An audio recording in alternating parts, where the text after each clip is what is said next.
It's a Pete Thorn Sunday Live. I'm talking about your whammy bar and your overdrive. Ooh. What's up, people? I'm in Grand Rapids, Michigan. We played last night in Detroit at the good old St. Andrews, where I haven't played since I think '99.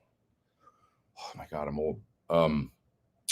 Played there '99 with Blinker the Star, and I want to say it was with Sloan on the Sloan tour, but I could be getting that wrong. It might have been with Marcy Playground. I can't remember. But anyway, because '99, come on, it's 25 years ago. That's insane. It's a wonder I'm still alive. What's happening? Who's here? Let's see. Chef Jeff. We got entertainment speculation. We've got My Knees Hurt. E-Bars. It's an intimate crowd so far, but hopefully some more folks will show. Oh, we've got 70-some people online. It's starting off good. I'm starting a little early today because I just wasn't sure what time I got to do a sound check. I'm going to have to be gone in an hour. But anyway, what else? Shows are going great. I'm having fun. I think we've done 5 now. 5, 4, 5. Yeah. And or is that right? Maybe we've only done 4. Tonight will be the 5th. I think that's right. There's only 9 shows on this whole run, but it's just a quick little summer run, but fun. Having a good time. Where else did we go? We started in Philly.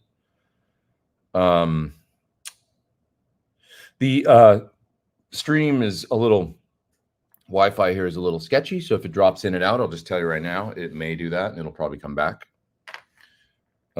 It's it is what it is, but hopefully you can hear me okay and all that. So Grand Rapids, Mark says, that's where I grew up. Yeah, we're here tonight at the, how do you pronounce it? Mejur, I'm going to say that wrong. The Gardens, where there's a venue here it's beautiful out there. It's kind of like I don't know if I guess it's like a botanical gardens. And John always does gigs here. He's played here many times and always does well. It's one of his markets where he does really good. And so he likes to play here, and I like to play here too. I played here with him before. And yeah, we're just having a really fun time. I met Arthur from he's often on the stream the other night, and he took some photographs at the gig the other night. Let me see if I can find a couple. Man, he took some great photos. He's a really, really good photographer. Here's one he got of John. Really, really nice picture. He brought a big old camera, and that's a cool one. I love that picture. I love it. Like, really nice. So anyways, it's terrific to see him, and I love the photos. Like, they're super good. So maybe he'll be on today. Let's see. Got my tickets for CRS in Edinburgh, January. Are you guys doing another Q&A? I don't know. I haven't planned on clinics for that tour. Maybe not this time. I don't know. That's going to be a crazy time because I'm doing that gig and then I got to go to NAMM. So I'm flying the next morning from Edinburgh to London, then London, LA. And I'll be in LA for about like a little over 2 days, and then I fly back to London and then do a gig that night in Bournemouth or something, I think. So that's going to be a crazy time. That day I'll be gearing up to get out of there and fly home the next day and stuff, and it'll be interesting. But got to go to the NAMM show. So what overdrives am I using tonight? Everything really is in the quad cortex. So my Fifer Fighting rig is a quad cortex that I run into a power amp and a couple Sir 112s on stage. And then for the house, they get speaker sim out of the quad cortex. And I made captures, my own captures in the quad cortex of my Top Hat King Royale amp, because that's what I used to use with Fifer Fighting 20 years ago when I played with them. I had a King Royale combo, which is basically an AC30, boutique AC30. And I thought it worked back then. Maybe it'll work now. And I put the captures of, because I now have a Top Hat King Royale head again. I came across one. It was a really good price. I thought I always love the sample. I should get another one. So I bought that from a guy. And and I made captures of that amp. So think like AC30 on like 3.5 or 4 on the top boost channel, where it's just breaking up and doing that wonderful thing that they do. And put that in the box. That's how I roll. And then for drive and front, so I guess, okay, fake overdrives. Yeah, in the quad, I use like mainly the Klon, I think, the Klon style drive for solos and stuff. And I might, because like you can perk scene in the Quad Cortex, which is where you can go between different settings within the same preset. You can set the gain differently. So I can up the gain on the amp at the same time that I maybe add a pedal. So I'm probably doing that. It was a while ago that I made these presets, a couple of years ago now, and they just work. So I haven't really got it under the hood and, you know, remembered what I did. But long story short, I love the rig. I mean, for this band, it's been my rig now for a couple of years. I'm very, very happy with it. So it really works well. Yeah, well, that's that. Yeah, it is. Yeah, Arthur really took some great pics the other night. Really nice. So I appreciate that. I had no idea how good they were going to be. So they're fantastic. There he is. Yeah, terrific pics, man. I really like them. You got some great ones. I haven't looked at your videos yet, but right off the bat, I mean, the ones that I love this one. So thank you so much for that. It's a really, really nice picture. And you've got an eye for it of, you know, like when to not, you know, get the double chin and stuff like that. Like I'm sure we've all had pictures that you know, you get and you're like, oh, do I really look like that? You know, but none of Arthur's are like that. They're all really, really good. So if you're coming through Philly and you need some band photos, he's the man. Really great. Very, very pleased with them. Am I using MIDI program changes or manual footwork? No MIDI on this. It's all manual. Yeah. The only time I've done the MIDI thing was actually with Nick Carter last fall. And I must say I really enjoyed it, but you kind of need to be running tracks, which we don't do. We're all live. So we use a track on one song because there's a string section that we augment the band with on one tune. But other than that, there's no tracks or anything like that. So no background vocals and all that stuff on track. We don't do any of that business. It's all live. What were some of your considerations when setting up your studio? Amp placement versus other things you need to put your hands on? You know, I would say probably the main one was not completely soundproofing, but treating my room to the point where I could close the door and I knew that it was a silent environment. And that wasn't to shut out outside sound. It was to some degree, but it was to some degree, but even more than that, I wanted to shut myself in, because when I'm working on things, I like to not have anybody outside hear what I'm doing. You know, I like to have that isolation and the ability to have my own environment kind of quiet. Sorry? Yeah. I'm doing my live stream. Oh. So yeah, I answered some questions. So there's Randy Cook, drummer legend extraordinaire. Plays drums with Ringo Starr. Plays drums with who else you play with? Tell us about all your greatest hits. Come on, don't be shy. On, man. Don't be shy. Smash Mouth. Five for Fighting. Pete Thorn. Billy Joel. Well, that's recordings. That doesn't matter. Just he's on the new Billy Joel single. Billy Joel song on the new Jelly Roll CD. Oh, Jelly Roll. That's right. Big Time Rush single last week. All right. That's last month. Yeah. Okay. Yeah, starting to get a bit of a big head. Treat you differently and stuff. Anyway, if you guys have watched this stream before when we've been out with Five for Fighting, you've seen Randy. He's the man. He's fantastic. And we've got not Sean Hurley out on bass this time. It's why not Jansfeld, who Wallflowers, and he's been subbing in Matchbox 20 for about a year. Yeah, so it's all I'm very fortunate to be in this camp of. What kind of strings do you guys use? Just kidding, I don't care. Actual professionals. Yeah, he doesn't care. Bass drum beaters, felts, bass drum beaters, double oil-filled heads, oil-filled heads, double brace hardware. You know, somewhere else there's a Sunday drummer stream. And they're talking about that stuff. Okay, but no, we're not going to talk about that stuff today. It's always fun doing these on the road because of the little fun impromptu incursions from other folks in the crew and camp band. Let's see who else we got here. You met Randy when he was playing Phil. Yeah, Randy gigs with Phil X sometimes. They're friends from Toronto. They grew up, knowing one another and stuff like that. They're pretty close to the same age, I think. And yeah, he is an incredible drummer. Arthur says incredible drummer. He's an absolutely incredible drummer. His feel is insane. It's like the groove is so deep and wide that it's ridiculous, and dynamics and everything is off the charts. So it's pretty crazy, but yeah. I'm not sure about this question. Dualist or Crazy Tube high power? Oh, those are pedals. I've never tried the Dualist. It looks cool though. The high power I've tried. It's great. Love SRV Tone Gilmore as well. Would it be possible to get good blues tone? Yeah, I would think so. You might want to just add a. You might want to try the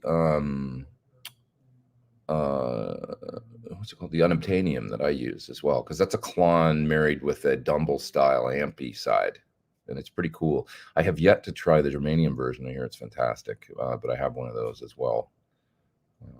Yeah. How many guitars does Sir produce in a given year? That's a great question. I have no idea. I should ask John that. I'll ask him. He's just on his way back from Sweetwater. There may be people in the chat even that met him there. He had a terrific time. He's been raving about it, and he had a really good time out there and stuff. So no worries, Max. That's Monitors Extraordinaire Max back there. And he does a fantastic job. I'm going to ask John that question now. Let's see here. How many guitars approximately would you guys produce in 1 year? Let's find out.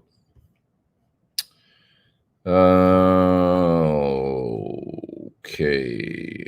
Have you ever used a Fender Champ at 3 for great tones? I'm not so much a Champ guy. Just the speaker's smaller and stuff, but they're really cool and everything. But I like the Princeton, and like they can on 3 for sure. I mean, it's not that much more powerful. I guess it's maybe double the power, but and you've got the 10-inch speaker, which is great. I mean, I love 10s actually. So a Princeton is really cool to me. Yeah. Do I know the band Feel? Never heard of them. I'd love to check them out sometime. Let's see. Stoked on these Sundays when I can join in. Fantastic to have you here. Nice to see you. Didn't know Phil was Canadian. Yeah, Phil grew up in Toronto. That's true.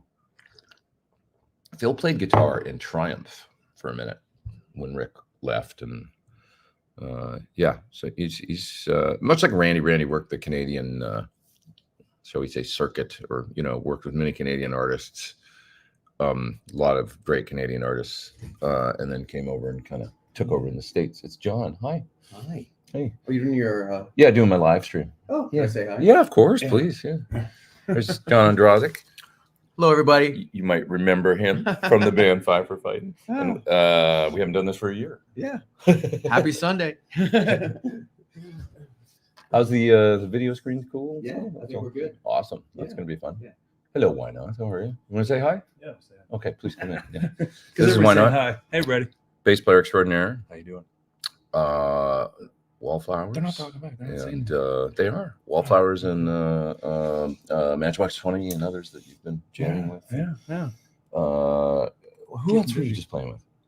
Richard Marx, of course. You play with Richard Marx. Yeah. The great Richard Marx. Shoot, man, this looks like fun. This looks like a party. I want to be part of the party. It's crazy in here right now. Yeah, it's going off. Nice to see you. This is what we do. This is backstage. Oh, shit. You know what I'm talking about? Oh my God. Coffee's actually pretty good. So I made some cold brew. I made some cold brew. I opened a can of iced cold brew and I put it in here, and then I put some cream in it, and it tastes really bizarre. So I then opted for the Keurig Starbucks capsule. That's the way I'm rolling right now. Delicious. Let's see what else we got. Can we talk EVH? No, we don't do that on the show. Are you kidding? It's pretty about 50% of what we do on this show. Let's talk it. Let's see. Doc Eye says, just got back in town from Alaska and I just tested positive for COVID. Congratulations.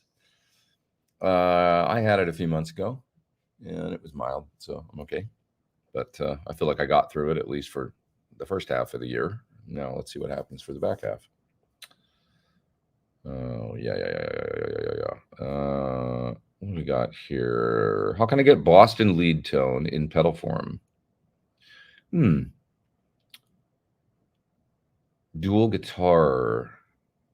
The double tracker will give you a stereo split, but it won't do the harmony thing. So yeah, an H90 would be my route of, the harmonizer in there. And I'm kind of weird in that I like the harmonizer to come post distortion. A lot of people might run an H90, in front of a dirty amp or something and have a good result, like a harmonizer. That's the way you'd run a whammy pedal or, run it in front. But I find when I run a harmonizer post gain, so like I run my H90s in effect loop and stuff. So when I'm doing it, I have a parallel mixer on my board, right? And so I use both half of the H90. I use one half mono into the mixer. So the effect send of the amplifier comes out, hits the H90 first half first. And then the send comes out of the H90, the first half, and goes into the mixer. And then I hit a delay and the second half of the H90. And that stuff is the stereo stuff. But that mono H90, what I have sort of designated the first H90 processor for, that does harmony. And it's coming post distortion because I've used the overdrive channel on my amp. And I just find it sounds more like two guitars. It's clearer, and you can hear the definition between it tracks fine, and I can hear the definition between the harmonies best then. And it really sounds like, you can even pan them. No, I can't. I can't pan them because I'm not using it stereo. If I was using it stereo, I could. But because I'm now using it, I used to use it stereo and I could do that. Now I'm using it mono, and it works just fine like that. I can just hear the definition between the, even if it's a 3-part harmony, which I do on an Eagles tune, or you hear the harmonies clearer. But that's how you're going to want to do the solo to more than a feeling or something, and that's totally possible to do with an H90 to harmonize it like that. John's just gotten back to me, says, doesn't really want me to say, can I say 20? I'll tell you in a minute. It's not 20 a year. It's something else. I'll tell you in a second what he says, because he says he doesn't like to because maybe people get expectations or something like that. But okay, let's. I'll wait for him to reply to me. Got some EVH pedals in white to get the order right. Chorus after overdrive and echo versus delay. The EVH chorus, yes. Well, no, not necessarily. So it depends. The answer is it depends. I'll get that super chat that just disappeared in just a second. So EVH would have run the chorus in front of the overdrive, yes, because it was a Boss chorus that he used to use.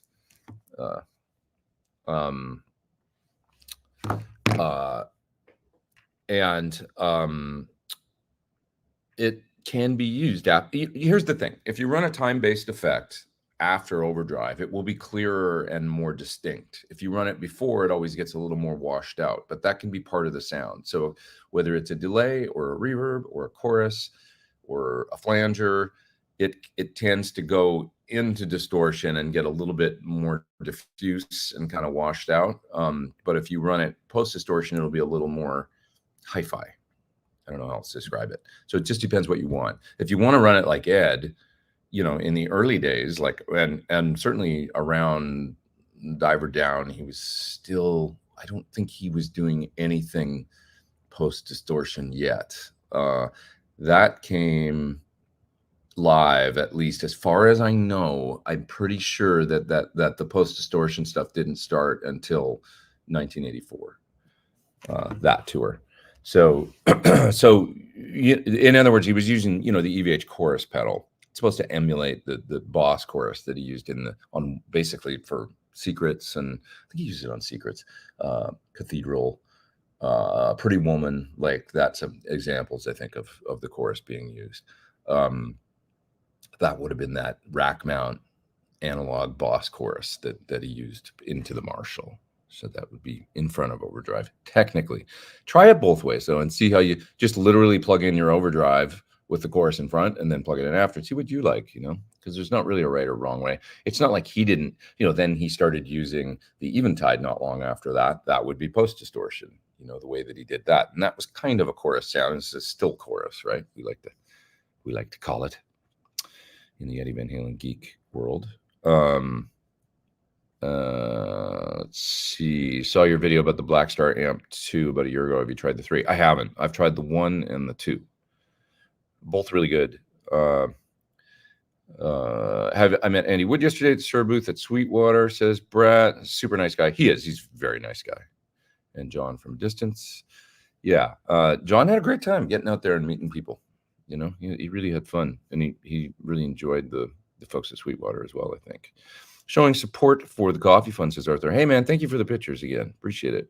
See you in Terrytown on the 18th. That's our last gig of this tour. See you there. Fantastic. Yep. Let's see. From Triumph in Canada to Bon Jovi in the States. Yes, that's Phil. Yeah, Phil, he sings his butt off. He's crazy energy. He's a great guitar player. So there's a lot to like there. It's a rare thing to find people that do all that, isn't it?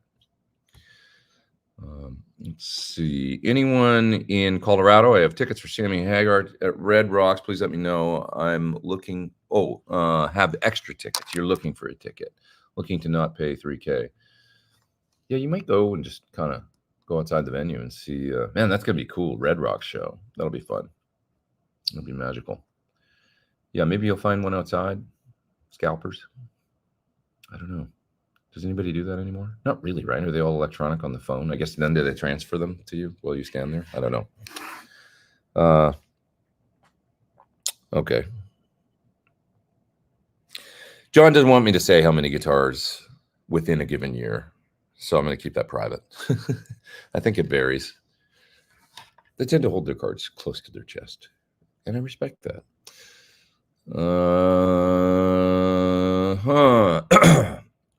It's not 500 and it's not 10,000. I'll say that. Heading to Red Rocks for Sammy Hagar. There's somebody right there. Floop de doo. You got any extra tickets for our other friend in the chat? Yeah. Bunch of you getting over COVID. All you guys getting over COVID. Yeah, there's a little surge. I seem to get it right at the beginning of whenever the new little surge was. It showed up. And I hear there's a new Pog, says Todd. I saw a picture of it. It looked really cool.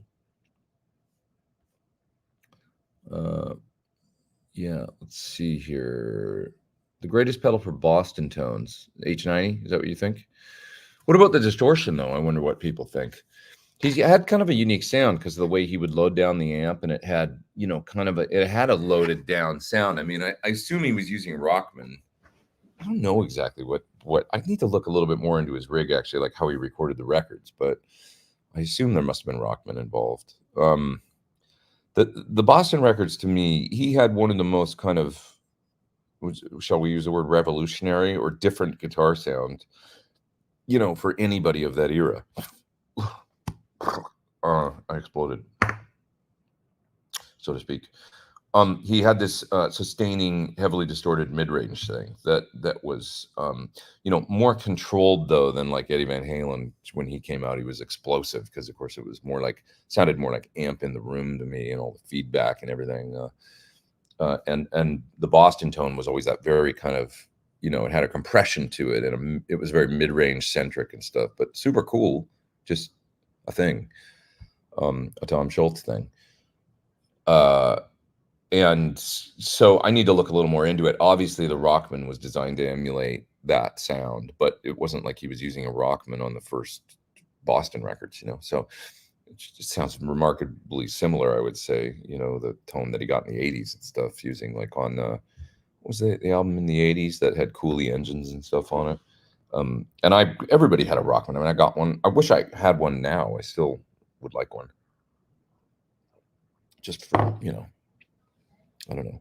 Like, it's cool to have stuff like that. I kind of like want to collect all the gear that I had. You know, to just have. Like, I've been looking for an old Mesa Boogie caliber 50 occasionally on and off, and a Marshall MOSFET Lead 100, and all the stuff that I started with to just kind of have. One of the things I had around that time was a Rockman. So anyways, any tips about pre-delay and plate reverb for classic electric tones? Some people suggest 40 millisecond. Yeah, I would say that's about right. I mean, that's kind of what 40, 60, you know, something like that gives you a little bit of that separation in your tone that that is nice for if you want some definition from the reverb. You know, you might find you can then turn up the mix a little more, you know, because you're not swamping out your dry tone too much. Yeah. So kind of interesting. Pre-delay. Try 40. Try bringing it to 50. Try bringing it to 60. Play with the mix. Also play with the top end. You know, the if you can change the tone of the, you know, warm it up a little. You can always add more if it's warmer.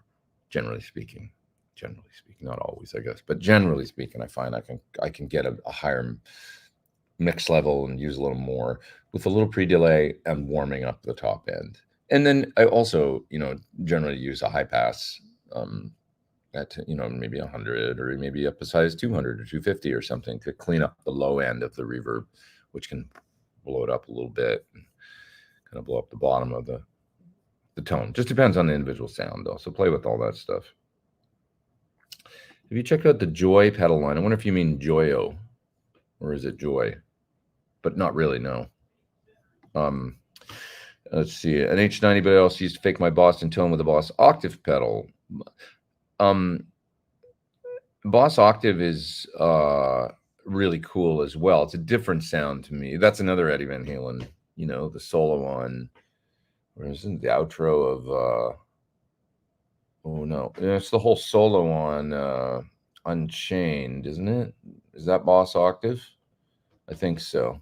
It's got that layer underneath of the octave pedal. Eddie used to use it on some stuff, you know. Occasionally he had one from, you know, 81 or 2 onwards. I think he used the octave pedal a lot.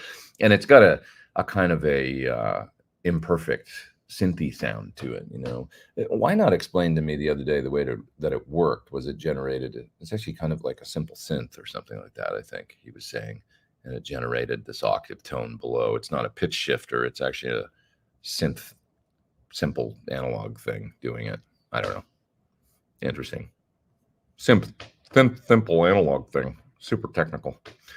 Have you checked out the Soldano Astro 20? Isn't that the little one? I think I made a video of it for their channel. Are you talking about with IRs and stuff like that? I think that's the one. I did make a video of it. So yeah. You can see my thoughts and the tones I was able to achieve on my channel. Yeah. Nails it, but expensive with regards to H90. Yeah, it's not cheap, but it is a great one-stop shop for, you know, harmonizer and harmony and great ambient reverbs. The spring reverb is really cool too. I use that a lot.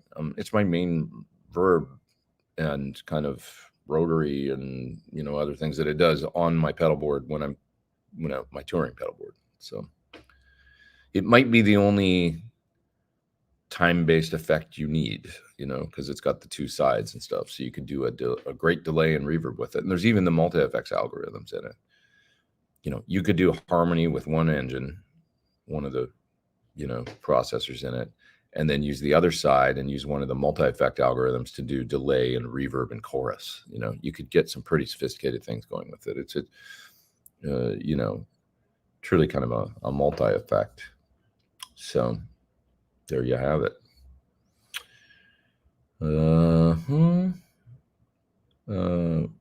What pickups and guitars and speakers do you think Ed was running on Fair Warning?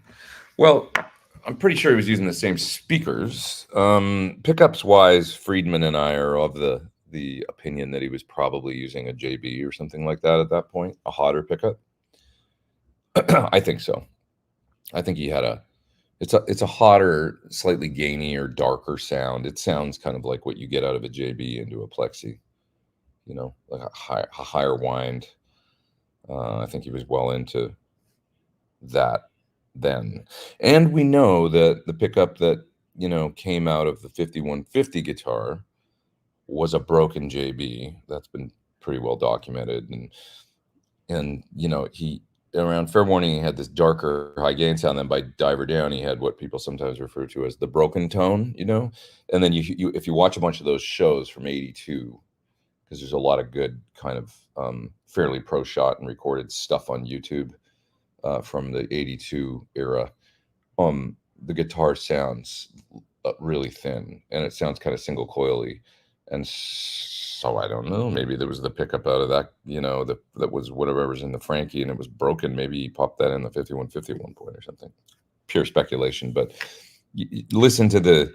I think there's some stuff from maybe Fargo and from South America, like Sao Paulo and stuff, some Brazilian show that was pretty well recorded and stuff, and you can really hear his very twangy low gain sound on that stuff, and it kind of sounds like a pickup with one coil working. So it's, you know, he was all over the map a lot, actually. You know, he used the same, it was the same hands and same heart and soul and brain and everything, and same amp generally, but a lot of the other stuff changed, you know, both guitars and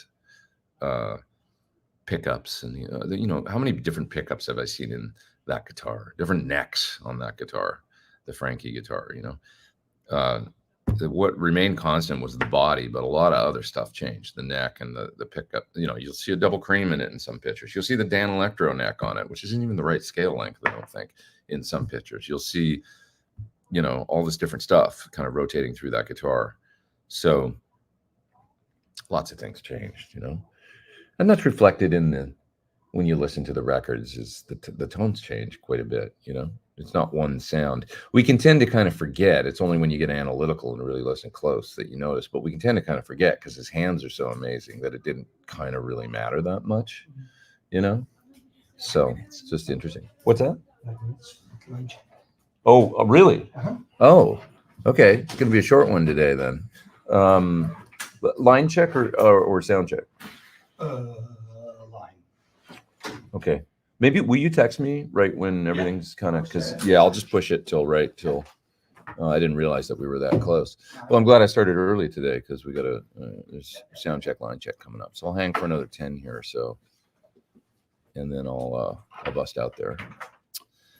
Let's see here.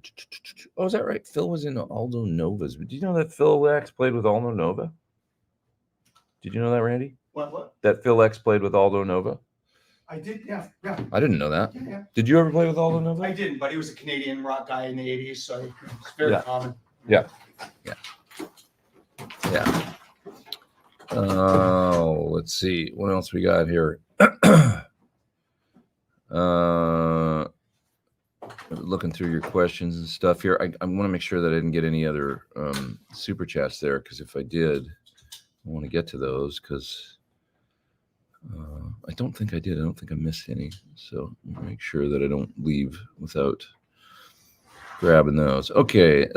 Room looks like a government staff meeting. Oh, yeah. This is backstage. It's always wild and crazy. You know, the things that happen. Right, Randy? Backstage. Absolutely. Yeah, it's crazy. Crazy. Okay. I'm going to head down to the bottom of the chat here and just see what else we got here. Jeff says he's got an original Rockman. That's cool. It's all crackly. Needs to be refurbished. I don't know where you would get them refurbished. That's a good question.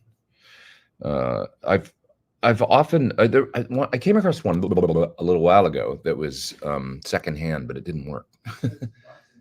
And yeah, Mark says he's got a bass Rockman. That'd be cool to have too.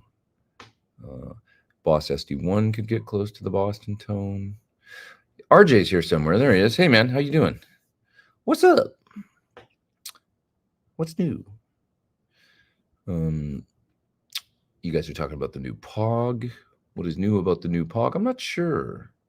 Have I seen the crazy Corey Feldman solo yet? Yeah. Have you seen Fred Durst coming down and putting the chair down right in front of him and watching him as he does it? That's pretty awesome. Is the Key Largo show the broken pickup show? Yeah, I believe that is one of the ones from '82. That's the broken pickup. Really twangy, and he sounds great still, but it sounds like he's playing a telly. Honestly, listen to it and tell me what you think. It's interesting. Yeah. Pickup suggestions for a Kramer Beretta special. Something that makes the high notes not stab my ears. Like a custom if you want it really warmer. You know, the EVH pickup would work good too. Lately I've been, I love the Sir SSH Plus that I've been using, which is kind of John's version of what he would like a JB to be, I think. It's a similar output. It's a higher output, actually, I think, but it's got a nice warm sound on the top end that doesn't hurt the ears. I've been using it. I love it for a high gainer. So check out that Sir SSH Plus. And a JB is always a good thing. It's just a bit of a one-trick pony, but it's a cool trick, no doubt about it. You're dedicated to your fans. Nobody else would be pushing their time. Thanks. I appreciate that. I feel bad because I kind of I think I got to go to do sound check. And I thought I would have a little more time. But no, I never want to miss this. That is the truth. Let me take a look at next week and just see. Like I generally always, I wouldn't have done it for this long. That's for sure. If I didn't enjoy it myself, I really do. I just want to see where I'm going to be next week so we can talk about that.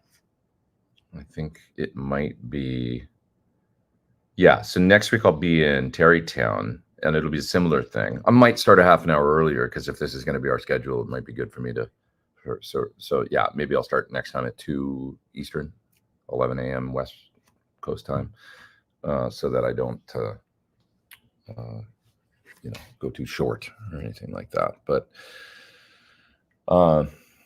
I'll just go another 5 and then I'll run, and go out and do line check. But let's see what else we got here. Did you ever check the Mighty Might 1400 for the Van Halen one? Was the 1400 the high output one, or is that the lower output Mighty Might? I've tried the higher output one. I thought it nailed it, in my Destroyer.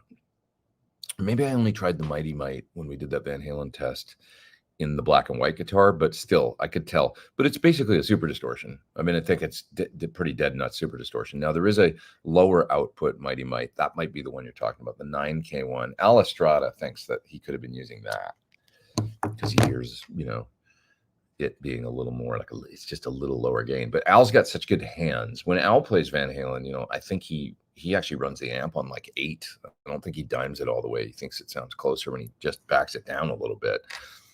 And that's because he's just really good. So, yeah. What else we got here? But a tube driver from BK Butler with a Yugoslavian, probably an EI from the Eric Johnson stash. Sounds amazing. Was wondering if you ever used one. I've never used a tube driver with one, but I used to use those EI Yugoslavian tubes all the time in my top hats, actually. They were Brian Gerhardt's favorite, sort of still available 12AX7 back then. You could find them pretty readily. They were very inconsistent and microphonic, but if you found a good one, they sounded fantastic. They were kind of a copy of a Telefunken, I think. Really, really good tube. Yeah. England. I watched the Corey Feldman solo, and he's really playing. It sounds just like someone who doesn't know what the hell he's doing on a guitar. That's exactly my assessment, I would say. Corey Feldman, he's a confusing guy. He really is. That's all I'll say. It's a deep thing. I tell you what, I have a lot of. I watched the Steve-O podcast with Corey Feldman, and when I watched that, I had a different take on him than I've had before. So watch it, and you tell me if you're kind of an empathetic person, if you like to fancy yourself as one, watch the Steve-O podcast with him and listen to the stories he tells about the Playboy Mansion and stuff like that. His days growing up and his, managers and stuff, and you might find it interesting. I I guess I better go to work. This is a short one. You know, this will be the shortest one I've done in a while, 40 minutes. But you know, got to get out there and do the job that I'm getting paid to do. So I'm going to run out and do line check and then sound check and make sure that people have a nice gig tonight. But Richard's asking what I'm drinking. You know, I had I tried a cold brew and put some half and half in it. And it tastes like super bizarre. I won't be doing that again. And then I went with Keurig capsule. It's not as good as usual as what I usually do, but it's actually not bad. It's pretty good. Keurig can be okay. It's got this certain taste to it. You know what I mean? It's almost like Nespresso machines. They have a certain, there's like a little thing that they do. I know you know what I'm talking about if you're a coffee fan. It works in a pinch. It's not the best. All right, everybody. Have an awesome week. I'm sorry it was so short today, but just going to go out there and get the job done. I'll see you next week. I'll be in Terrytown. I'll start a few minutes earlier so I can go at least a full hour, something like that next week. Hope you have an awesome week. I'm going to put out a video this week for that 1987 pedal. I've got all the footage and audio. I just need to edit it. So that'll come out within the first couple of days of the week. I was hoping to get it out this week, but I've just been busy just getting ready out here on the road for the gigs and stuff like that. All right. Hey, please hit the thumbs up if you haven't. It helped spread the video far and wide across the internet. Before you go, hit the little like if you liked it. If not, don't. I understand. I can take it. I'm a professional. I can handle criticism. All right. Love you all. Everybody be nice to one another. Have a great week. And I'll see you from Terrytown, New York next week for the last show of the tour and a Sunday Live. See ya.